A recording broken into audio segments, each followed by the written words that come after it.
Hello students, मैं पूनम चौधरी स्वागत करती हूँ आपका अपने यूट्यूब चैनल बायोटेनिक्स में। पिछले वीडियो में हमने डिस्कस किया था कि माउथ के अंदर डाइजेशन कैसे होता है।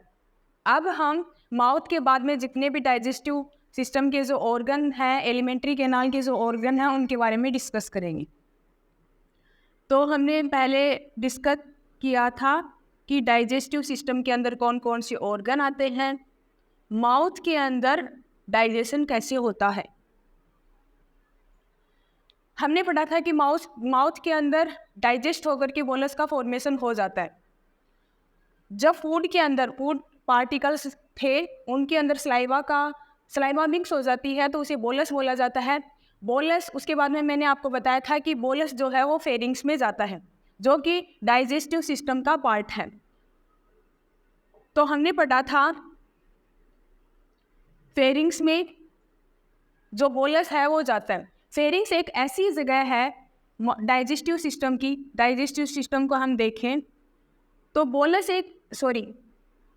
फेरिंग्स एक ऐसी जगह है जहाँ पर हमारे जो दोनों रेस्पिरेटरी सिस्टम और डाइजेस्टिव सिस्टम दोनों एक साथ में आते हैं।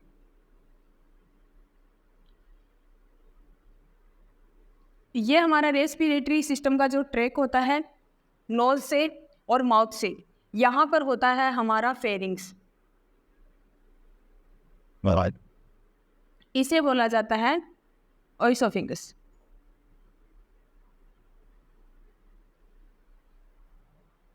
फेरिंग्स जो होता है उसकी स्ट्रक्चर देखें,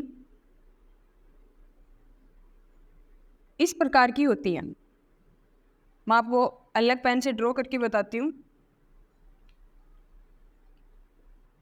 ये हमारी जो नोज वाली रेस्पिरेटरी ट्रैक होता है वो है, और यहाँ पर वो दोनों जगह हैं, यानी कि यहाँ से हमारा श्वास और यहाँ से फूड पाइप, माउथ वाला पार्ट, ये दोनों मिक्स होते हैं। और यहाँ से जो हमारा इसोफेगस वाला पार्ट है ये वाला है। और रेस्पिरेटरी ट्रैक, जब रेस्पिरेटरी सिस्टम पढ़ेंगे तो उसमें हम देखेंगे कौन कौन से पार्ट होते हैं, वो इधर से ये होता है, ये वाला पार्ट फेरिंग्स होता है।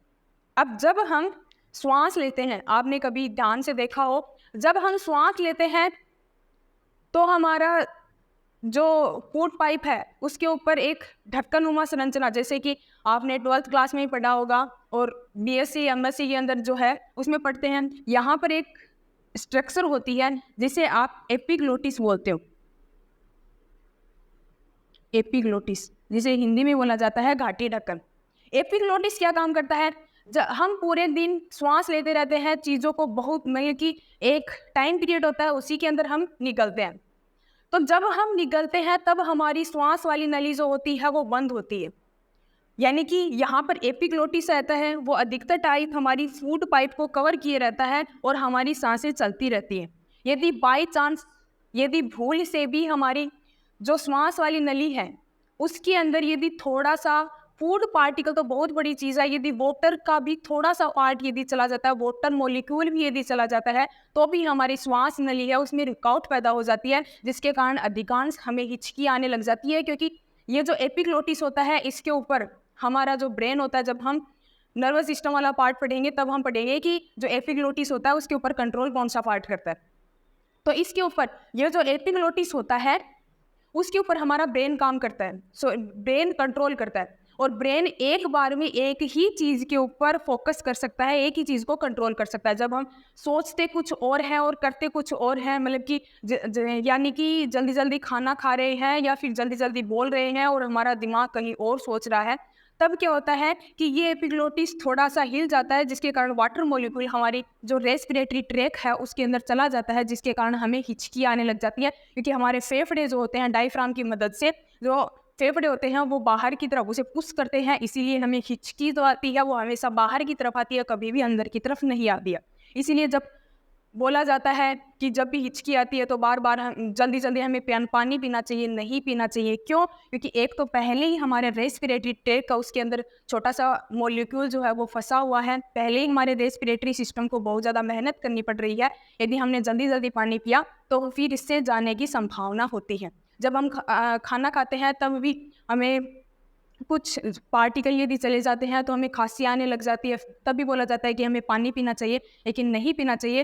हिचकियों का सबसे सही इलाज यही है कि हम अपने दिमाग को डाइवर्ट कर दें, जिसकी वजह से दिमाग को ये ना लगे कि हमारा जो रेस्पिरेटरी ट्रैक है उसके अंदर मॉलिक्यूल फंसा हुआ है, तो फिर वो अपने आप ठीक हो जाती है। तो ये होता है। यहाँ से फिर जो बोलस होता है, यहाँ पर कोई डाइजेशन की प्रोसेस नहीं होती है फेरिंग्स के अंदर, और ईसोफेगस होता है उसमें भी कोई प्रोसेस नहीं होती है। ये कार्टिलेज से बनी होती है, जिसमें यहाँ से इसमें क्रमानुकुंचन की गति होती है, जिसके कारण ईसोफेगस से हमारा जो फूड होता है वो जाता है हमारे स्टोमक के अंदर। स्टोमक होता है वो 4 पार्ट से मिलकर बना होता है। मेनली देखें तो 3 पार्ट से, और वैसे 4 पार्ट से बना होता है। इस ऊपर वाले पार्ट को बोलते हैं ओइसोफेजियल रीजन।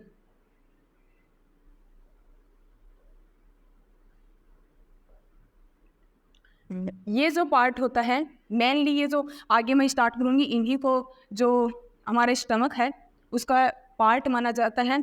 इसे बोला जाता है कार्डियक, इसके बाद में बोला जाता है फंडिक, और इसके बाद में आता है हमारा pyloric. Cardiac region, fundic region और पाइलोरिक, इसको ऐसे याद कर लेते हैं। सी, फिर जो ABCD बोलते हैं तो सबसे पहले C आता है, फिर F आता है और फिर P आता है, ऐसे कार्डियक, फंडिक और पाइलोरिक। जो एसोफेजियल रीजन होता है और कार्डियक रीजन होता है, उसके अंदर म्यूकस ग्लैंड प्रेजेंट होती हैं जो म्यूकस का सीक्रेशन करती है। स्टमक के हमारी जो पूरी भी हमने ट्रैक पढ़ा है, गैस्ट्रोइंटेस्टाइनल ट्रैक पढ़ा है, और सारे के अंदर ही म्यूकस मेन रोल प्ले करता है। म्यूकस है तभी हमारा जो फूड है वो आगे की तरफ जा पाता है। तो यहाँ पर ये वाला रीजन है, इसमें भी, और कार्डियक रीजन है उसमें भी म्यूकस सेल प्रेजेंट होती हैं जो म्यूकस का सीक्रेशन करती रहती है। सब उसके बाद में आती है हमारा fundic part. Fundic part stomach का वो पार्ट होता है जहाँ पर अधिकांश सेल प्रेजेंट होती है जो अपना एंजाइम का सीक्रेशन करती है। यहाँ पर ये जो स्टमक है, इसके बीच वाला जो ये वाला पार्ट है, इसके अंदर म्यूकस की फोल्डेड संरचना होती है जिसे हम रुगे बोलते हैं, जिसे हम रुगे बोलते हैं। इसके बाद में हम पढ़ते हैं कि हमारी जो फंडिक की जो सेल्स हैं, फंडिक पार्ट की जो सेल्स हैं उनके बारे में हम पढ़ते हैं। और यही से, क्योंकि इनके द्वारा जो फंडिक पार्ट के अंदर हम सेल्स पढ़ेंगे और के द्वारा सीक्रेट किए जाने वाले एंजाइम पढ़ेंगे, उनसे ही CSIR नेट के अंदर अधिकांश क्वेश्चन पूछे जाते हैं। तो जो इंटेस्टाइन के अंदर हम पढ़ेंगे डाइजेशन कैसे होता है, अब्जॉर्प्शन कैसे होता है, और यहाँ पे डाइजेशन के लिए कौन कौन से एंजाइम भाग लेते हैं उनके बारे में अधिकतर पूछा जाता है। ये आपके 12th के सिलेबस में भी है, 12th की बुक में भी है, और BSc के में भी है, MSc में भी, और नेट के सिलेबस में भी पूछा जाता है। जो फंडिक रीजन है वहाँ पर मेनली 6 टाइप की cell, 6 type of cell present होती हैं, जिनमें से सबसे पहले हम पढ़ते हैं chief cell, oxyntic cell,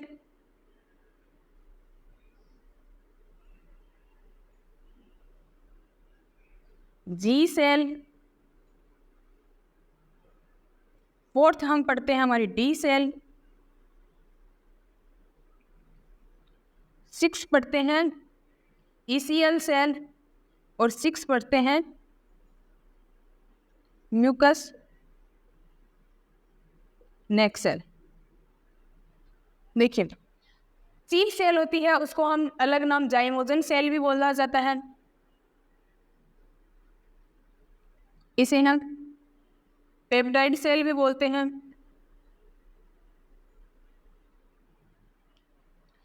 chief cell होती है, उसके द्वारा अधिकतर एंजाइम सीक्रेट होते हैं।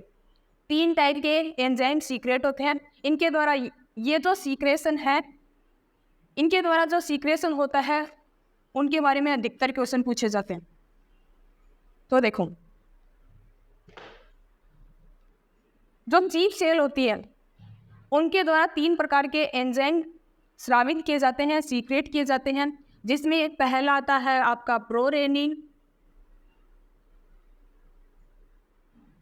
पेप्सिनोजन,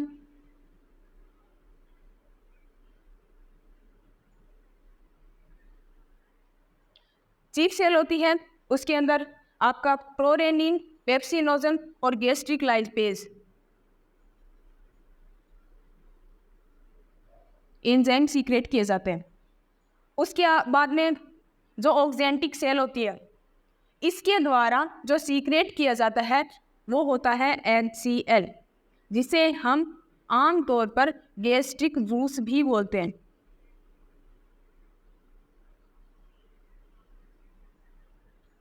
जी सेल होती है, उसका नाम होता है गोबलेट सेल।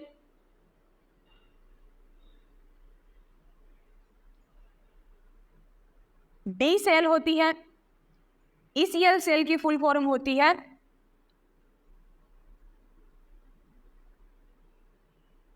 एंटेरो क्रोमेफिन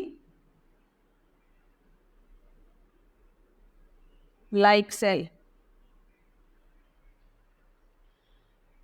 गैस जी सेल होती है, उसके द्वारा गैस्ट्रीन हार्मोन सीक्रेट किया जाता है।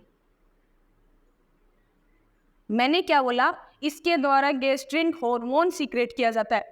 जो भी हमने पढ़ा था, माउथ, फेरिंग्स, इसोफेगस, हम स्टमक, इंटेस्टाइन यानी स्मॉल और लार्ज दोनों, और लीवर, पेनक्रिया, जितने भी पढ़ेंगे उन सब के द्वारा एंजाइम का सीक्रेशन किया जाता है सिर्फ। तो वो क्या होती है, सारी की सारी एक्सोक्राइन होती है, हार्मोन एंजाइम सीक्रेट किया जाता है। जबकि हमारी जो जी सेल होती है वो एकमात्र, जो भी हमने डाइजेस्टिव सिस्टम पढ़ा है उसके अंदर जो जी सेल होती है वो क्या होती है, हार्मोन का सीक्रेशन करती है। और हार्मोन का जो सीक्रेशन करती है उसे हम बोलते हैं एंडोक्राइन। तो ये एक एंडोक्राइन ग्लैंड होती है, सेल होती है। डी सेल जो होती है उसके द्वारा सोमेटोस्टेटिन हार्मोन सीक्रेट किया जाता है, एंजाइम सीक्रेट किया जाता है। और जो हमारी ECl सेल होती है उसके द्वारा हिस्टामिन सीक्रेट किया जाता है। म्यूकस नेक सेल होती है, इसके नाम से ही पता चलता है कि म्यूकस का सीक्रेशन किया जाता है। तो देखो, ये हमारी जो हमने अभी पढ़ा था कि जो हमारा स्टमक है, इसकी ये जो वाली जो वॉल है, इसके अंदर गैस्ट्रिक पिट प्रेजेंट होते हैं। इन गैस्ट्रिक पिट के अंदर यहाँ से यहाँ पर हमारी होती है म्यूकस नेक सेल प्रेजेंट होती है, जो म्यूकस का सीक्रेशन करती है। अब ये म्यूकस नेक सेल यहाँ पर क्यों प्रेजेंट होती है, क्योंकि इसके बाद में हमारी प्रेजेंट होती है कौन सी, ऑक्जेंटिक सेल प्रेजेंट होती है, जिसके द्वारा HCl का सीक्रेशन किया जाता है। और ये HCl होता है वो अम्लीय होता है, जिसके कारण ये हमारी ये वाली जो वॉल होती है इसको खतरा ना हो, यानी कि इसको प्रोटेक्ट कर सके, उसके लिए म्यूकस का सीक्रेशन किया जाता है। उसके बाद में यहाँ पर होती है हमारी जो चीफ सेल होती है, वो जो प्रोरेनिन, पेप्सिनोजन और गैस्ट्रिक लाइपेज हमने पढ़ा है वो सारे के सारे इनएक्टिव फॉर्म में होते हैं जब तक उन्हें HCl नहीं मिल जाता। तो सबसे ज़्यादा फंक्शन ही HCl का है। HCl यदि है तभी ये तीनों के तीनों एंजाइम एक्टिव होंगे। और HCl का जो सीक्रेशन है उसको कंट्रोल कैसे किया जाता है, ये तो है नहीं कि पूरे दिन ही, यानी कि जब हम खाना खा रहे हैं नहीं खा रहे हैं सारे दिन ही HCl का सीक्रेशन होता है। यदि इतना HCl सीक्रेट हुआ तो हमारी जो स्टमक है उसके अंदर अम्ल की मात्रा, जो एसिड होता है उसकी मात्रा बहुत ज़्यादा बढ़ जाएगी। तो उसके लिए देखो, ये जो गैस्ट्रीन होता है ये क्या काम करता है, ये हमारी जो ऑक्जेंटिक सेल होती है उसके सीक्रेशन को बढ़ाता है, यानी कि इसको इंड्यूस करता है HCl के सीक्रेशन को। साथ में ही हमारी जो हिस्टामिन होती है वो भी हमारी किसको इंड्यूस करती है, हिस्टामिन जो होती है वो भी हमारी जी सेल होती है उसके सीक्रेशन को बढ़ाती है। जबकि हमारी जो डी सेल द्वारा सीक्रेट होती है सोमेटोस्टेटिन, वो क्या काम करती है, हमारी गोबलेट सेल यानी कि जो गैस्ट्रीन है उसके सीक्रेशन को कम करती है। तो यदि सोमेटोस्टेटिन सीक्रेट नहीं हुआ तो गैस्ट्रीन सबसे ज़्यादा सीक्रेट होता, गैस्ट्रीन सीक्रेट होगा और हिस्टामिन सीक्रेट होगा। हिस्टामिन और गैस्ट्रीन ज़्यादा सीक्रेट होने से ऑक्जेंटिक सेल द्वारा HCl का ज़्यादा सीक्रेशन होगा, और HCl के ज़्यादा सीक्रेशन होने की वजह से हमारे जो स्टमक है उसके अंदर एसिड की मात्रा बहुत ज़्यादा बढ़ जाएगी। तो यहाँ से बहुत बार क्वेश्चन पूछ लिया जाता है कि जो गोबलेट सेल होती है वो क्या होती है, जी सेल जिसे बोला जाता है म्यूकस नेक सेल। म्यूकस नेक सेल कहाँ प्रेजेंट होती है, यहाँ में प्रेजेंट होती है, जो हमारी HCl के ज़्यादा प्रोटेक्शन HCl की प्रोटेक्शन से HCl किसे प्रोटेक्ट करती हैं, या फिर हमें जो ज़्यादा एसिड हो जाता है उससे हमें प्रोटेक्ट करती है। उसके बाद में हम पढ़ते हैं कि जो हमारा HCl है उसके कंपोनेंट क्या क्या हैं, यानी कि जो गैस्ट्रिक जूस है उसके कंपोनेंट क्या क्या है। गैस्ट्रिक जूस जो है जो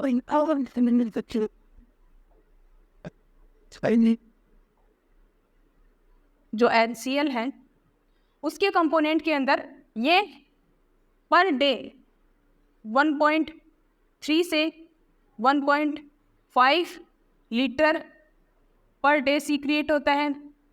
इसके अंदर 89% वाटर होता है,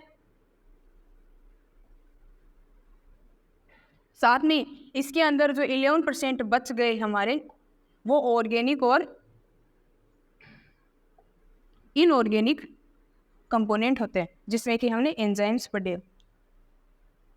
इसकी जो पीएच होती है, हमने सलाइवा का जो पीएच होता है वो देखा था 6.8 होता है, लेकिन इसका पीएच जो होता है वह 1.3 से 1.5 होता है, यानी कि ये बहुत ज़्यादा अम्लीय होता है।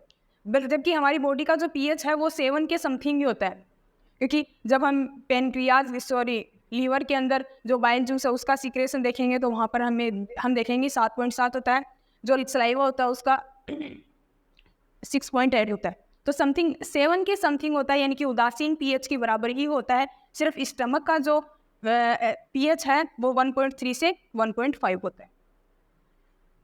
ये हो गया हमारा HCl का जो कंपोजिशन है। ये नेट जो है एग्जाम उसके अंदर यहाँ से इतने क्वेश्चन नहीं पूछे जाते हैं, क्योंकि ये बेसिक है, 12th के अंदर ऐसे क्वेश्चन आते हैं। अब हमारा जो HCl है और हमने जो एंजाइम देखे थे वो एंजाइम आखिर काम क्या आते हैं। सबसे पहले हमने देखा था हमारा प्रोरेनिन। मैंने बोला था कि प्रोरेनिन वगैरह जो भी होते हैं वो इनएक्टिव फॉर्म में पाए जाते हैं। इसका एक्टिव फॉर्म होगा रेनिन, जो एक्टिव किसके कारण होगा, HCl की प्रेजेंस के कारण ये एक्टिव होगा और रेनिन के अंदर कन्वर्ट होगा। दूसरा हमने पढ़ा था पेप्सिनोजन, जो हमारी ये इनएक्टिव फॉर्म है, ये एक्टिव फॉर्म है, ये भी इनएक्टिव फॉर्म है, और जो पेप्सिनोजन है वो होगा हमारा पेप्सिन में, जो हमारा एक्टिव फॉर्म होती है। ये किसकी प्रेजेंस के कारण होगा, HCl की प्रेजेंस के कारण एक्टिव होगा। पेप्सिन है, ये क्या काम करता है, आपने पढ़ा होगा कि दूध के अंदर क्या प्रेजेंट होता है, केसीन प्रोटीन प्रेजेंट होती है, उसका डाइजेशन करना होता है। साथ में ही आपने ट्रिप्सिन देखा होगा। जो ट्रिप्सिन और पेप्सिन जो है ये मिल्क को डाइजेस्ट करने वाले एंजाइम होते हैं। पेप्सिन जो है केसिनोजन, केसिन में कन्वर्ट करने का काम कौन करता है, पेप्सिन करता है। और जो हमारा रेनिन है वो क्या काम करता है, जितने भी हमारे प्रोटीन है,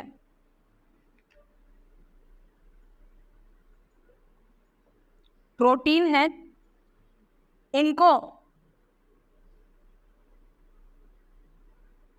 प्रोटीएजेज में कन्वर्ट करते हैं, और प्रोटीएजेज जो होते हैं वो पॉलीपेप्टाइड के अंदर कन्वर्ट होते हैं।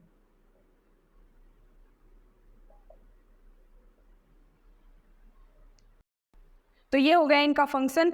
साथ में ही जो हमारा ये केसीन है, अब देखो बच्चों के अंदर क्या होता है कि ये जो एडल्ट के अंदर तो जो केसिनोजन है वो केसिन में कन्वर्ट हो जाता है, और चिल्ड्रेंस में जो बच्चे होते हैं उनमें क्या होता है, ये एक्ट करता है और उसके बाद में किसका फॉर्मेशन करता है? कैल्शियम पेराकेसिनेट का फॉर्मेशन करता है। कैल्शियम पेराकेसिनेट का फॉर्मेशन करता है, जिसके कारण जो छोटे बच्चे होते हैं उसके अंदर उन्हें हम दूध पिलाते हैं तो वो दही के रूप में, कभी कभार दही के रूप में बाहर आता है, क्योंकि वो कैल्शियम पेराकेसिनेट के रूप में, यानी कि जो केसिन है वो फंक्शन करता है और कैल्शियम पेराकेसिनेट के अंदर कन्वर्ट हो जाता है। ये हमने पढ़ा कि जो हमारा स्टमक है उसके अंदर किस प्रकार का डाइजेशन होता है। गैस्ट्रिक लाइपेज हमने देखा, जो हमारे स्टार्च के जो पाचन है उसके डाइजेशन है उसके अंदर काम में आता है। गैस्ट्रिक लाइपेज भी जो HCl उसकी प्रेजेंस में लाइपेज में कन्वर्ट होगा और उसके बाद वो अपना फंक्शन करेगा। अब हम देखेंगे जो हमारा बोलस था उसके अंदर जो भी पार्टिकल्स थे उनका डाइजेशन हुआ, यानी कि जो हमारा प्रोटीन था उसका डाइजेशन हुआ। उसके बाद में जब ये HCl यानी कि गैस्ट्रिक जूस में मिल जाता है, यानी कि बोलस के अंदर जो भी पार्टिकल्स थे प्रोटीन के वो छोटे छोटे पार्ट्स में डिवाइड हो जाता है, उसे हम बोलते हैं काइम। यानी कि स्टमक के अंदर जब डाइजेशन हो जाता है तो उसे बोला जाता है काइम। और स्टमक के अंदर जो फूड होता है वो 5 से 6 घंटे, यानी कि कुछ बुक के अंदर आप लोगों को 4 से 5 घंटे भी मिलेंगे तक रुकता है, यानी कि 4 से 5 या 5 से 6 घंटे के अंदर डाइजेशन पूरा कंप्लीट हो जाता है। उसके बाद में ये हमारे जाता है स्मॉल इंटेस्टाइन के अंदर। हमने पढ़ा कि स्टमक के अंदर डाइजेशन कैसे होता है। इसके बाद में हम पढ़ेंगे कि जो हमारा इंटेस्टाइन है, यानी क्योंकि जो स्टमक है उसके बाद में हमारी जो डाइजेस्टिव सिस्टम का अगला पार्ट होता है वो होता है स्मॉल इंटेस्टाइन। तो स्मॉल इंटेस्टाइन के अंदर किस प्रकार का डाइजेशन होता है? क्योंकि यहाँ तक हमने बनाया था ये हमारा हो गया स्टमक। स्टमक से आगे हम देखते हैं कि ये हमारी इस प्रकार से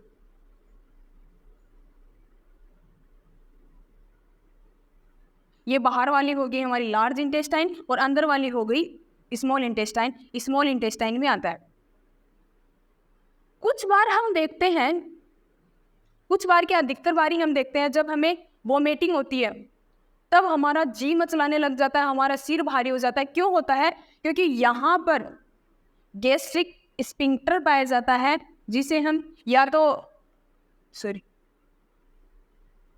गैस्ट्रिक स्फिंक्टर प्रेजेंट होता है। और यहाँ पर हमने हमारा लास्ट वाला पार्ट था स्टमक का कार्डियक, फंडिक और पाइलोरिक हमने पढ़ा अभी। तो पाइलोरिक जो होता है उसी से है पाइलोरिक स्फिंक्टर। ये स्फिंक्टर क्या काम करते हैं? वैसे ही करते हैं कि एक साइड में, यानी कि हमारा जो फूड है इसको यहाँ पर स्टमक में लाते हैं। यदि हम खाना खाते टाइम या खाना खाने के तुरंत बाद में उल्टा लटक जाए तो ये तो है नहीं कि स्टमक से हमारा हमने जो अभी खाया है वो पूरा का पूरा बाहर निकल जाए। ऐसा नहीं होता है, क्योंकि यहाँ पर स्फिंक्टर लगा होता है जो हमारा जो फूड होता है उसको स्टमक में तो आने देता है लेकिन स्टमक से बाहर नहीं जाने देता है। इसके ऊपर जो कंट्रोल करता है वो हमारा ब्रेन ही होता है। और ये जो हम प्रोसेस पढ़ रहे हैं कि हमारा फेरिंग्स, ईसोफेगस और अंदर आएगा स्टमक के अंदर, ये सारे के सारे जो गैस्ट्रो इंटेस्टाइनल ट्रैक्ट होता है इसका खुद का नर्वस सिस्टम यानी कि एंटेरिक नर्वस सिस्टम काम में लिया जाता है। अब हम पढ़ते हैं यहाँ पर एक स्ट्रक्चर प्रेजेंट होती है जिसे हम बोलते हैं लीवर। क्योंकि लीवर के जो भी सीक्रेशन हैं वो सारे के सारे स्मॉल इंटेस्टाइन के अंदर ही सीक्रेट किए जाते हैं, छोटी आंत के अंदर ही सीक्रेट किए जाते हैं। लीवर के अंदर किसी प्रकार का कोई एंजाइम सीक्रेट नहीं होता है। इसका जो पिगमेंट जो लीवर होती है वो बाइलोब स्ट्रक्चर होती है, यानी कि दो पालियों में ऐसे बटी होती है, एक छोटी लोब और एक बड़ी लोब। यहाँ पर होता है, इसके बीच में होता है गॉल ब्लैडर। ये जो गॉल ब्लैडर होता है इसके अंदर जो भी लीवर द्वारा सीक्रेट किए जाने वाले बाइल जूस और बाइल पिगमेंट होते हैं वो स्टोर होते हैं और फिर ये स्मॉल इंटेस्टाइन के पास में भेज दिए जाते हैं। हेपेटिक लोब प्रेजेंट होती हैं। लीवर जो होती है उसके अंदर होती है हेपेटिक लोब, लोब या लोब्यूल। ये जो हेपेटिक लोब होती है इसके अंदर सेल्स यानी कि जो लीवर की सेल्स होती है उन्हें हेपेटिक सेल्स बोला जाता है। तो लीवर की फंक्शनल यूनिट और स्ट्रक्चरल क्या होती है? हेपेटिक लोब होती है, जिसके अंदर सेल्स प्रेजेंट होती है, यानी कि लीवर के अंदर सेल्स प्रेजेंट होती है, जिसे हेपेटिक सेल बोला जाता है।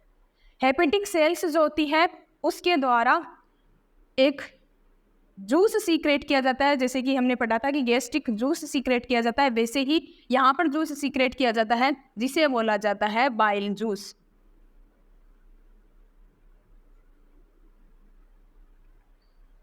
बाइल जूस जो होता है उसके कंपोनेंट जो होते हैं ये 500 से 1000 लीटर ml 500 से 1000 ml पर डे सीक्रेट किया जाता है।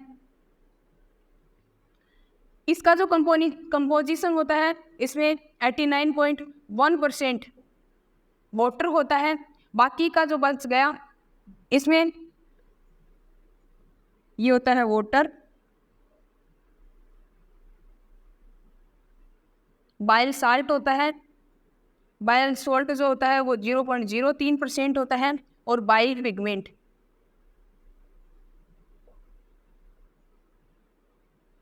ये होते हैं 0.06। बाइल सॉल्ट जो होता है वो क्या काम करता है? हमारी जो लिपिड सोल्यूबल विटामिन्स होती है, हमने पढ़ लिया कि जो प्रोटीन होती है उसका डाइजेशन हो जाता है, स्टार्च का डाइजेशन हो जाता है, लेकिन विटामिन का अब्जॉर्प्शन जो होता है वो कहाँ पर होता है? हमारे बाइल साल्ट द्वारा किया जाता है लीवर के अंदर। और लिपिड सोल्यूबल विटामिन कौन कौन सी होती हैं? ए, डी, ई और के। बाइल साल्ट क्या काम करता है? इनका अब्जॉर्प्शन करता है और साथ में ही बाइल पिगमेंट के ऊपर कंट्रोल करने का काम करता है। बाइल पिगमेंट क्या काम करते हैं? बाइल पिगमेंट जो होते हैं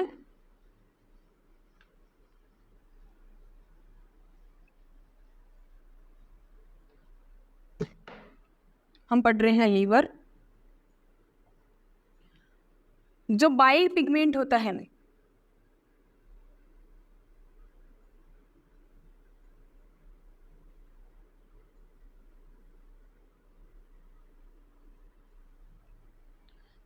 वो जो हमारा स्प्लीन के अंदर हीमोग्लोबिन होता है इसको कन्वर्ट करता है बिलीवर्डिन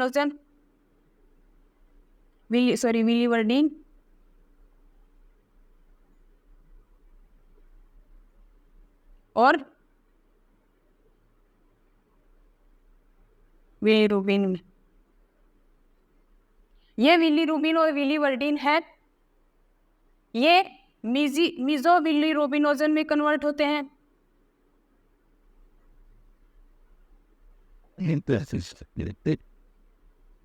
और ये मीसोबिलीरुबिनोजन है, ये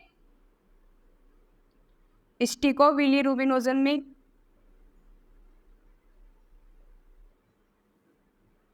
कन्वर्ट होता है, और ये होते हैं फिर यूरोक्रोम में और स्टेकोबिलिन में।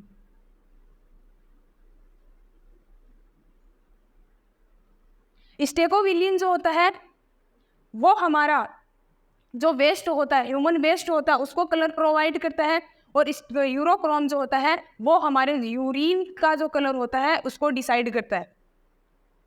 ये हमने पढ़ा कि बिलीरुबिनोजन और बाइल साल्ट और बाइल पिगमेंट हैं वो क्या काम करते हैं।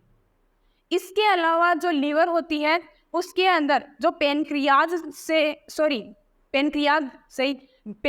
से जो सीक्रेट होते हैं इंसुलिन और ग्लूकेगॉन, ये हमारे लीवर के अंदर आते हैं, और लीवर के अंदर आकर के इनका एक फंक्शन होता है। ये दोनों क्या काम करते हैं? ग्लूकोज होता है उसको ग्लाइकोजन के अंदर कन्वर्ट करते हैं। अब देखो, जो ग्लूकोज होता है उसको ग्लाइकोजन के अंदर कन्वर्ट करता है इंसुलिन। तो मैंने क्या बताया कि इंसुलिन और जो आपका ग्लूकेगोन है वो दोनों ही पैनक्रियाज से सीक्रेट होते हैं और वो काम करने के लिए कहाँ आते हैं? हमारे लीवर के अंदर, और इसको वापस इनके अंदर कन्वर्ट करने का काम करता है ग्लूकेगोन। ये जो प्रोसेस होती है ग्लूकोज से ग्लाइकोजन बनने की प्रोसेस होती है, इसे बोला जाता है ग्लाइकोजेनेसिस। ये जो वाली प्रोसेस होती है इसको बोला जाता है ग्लाइकोजेनेसिस। ये वाली जो प्रोसेस होती है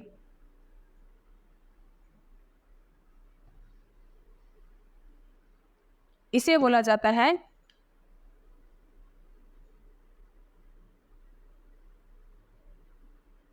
लाइसिस। इनके अंदर ये बहुत ज़्यादा कंफ्यूज क्रिएट करने वाले सेंटेंस हैं, यानी कि वर्ड है, इनको ध्यान में रखना। इसको बोला जाता है ग्लाइकोजेनेसिस और इसे बोला जाता है ग्लाइकोजेनेलाइसिस। ये दोनों जो हैं इंसुलिन और ग्लूकेगोन, ये हमारे पैनक्रियाज से सीक्रेट होते हैं और आते हैं हमारे लीवर के पास में। बाइल जूस जो था जिसमें बाइल साल्ट और बाइल पिगमेंट थे, ये दोनों ही गॉल ब्लैडर के अंदर, गॉल ब्लैडर जो होता है उसके अंदर स्टोर होते हैं। हमने पढ़ा आज कि स्टमक के अंदर डाइजेशन कैसे होता है और उसके अंदर जो हमारी लीवर होती है उसके द्वारा क्या सीक्रेट किया जाता है। याद रखना है, लीवर के द्वारा कभी भी एंजाइम सीक्रेट नहीं किए जाते हैं। उसके बाद में जो काइन फॉर्मेशन होता है वो हमारा आता है इस इंटेस्टाइन में। अब हम आगे पढ़ेंगे कि पैनक्रियाज क्या काम करता है, स्मॉल इंटेस्टाइन में क्या होता है और लार्ज इंटेस्टाइन में क्या होता है। ये हम पढ़ेंगे हमारे आने वाले नेक्स्ट वीडियो के अंदर। Thank you.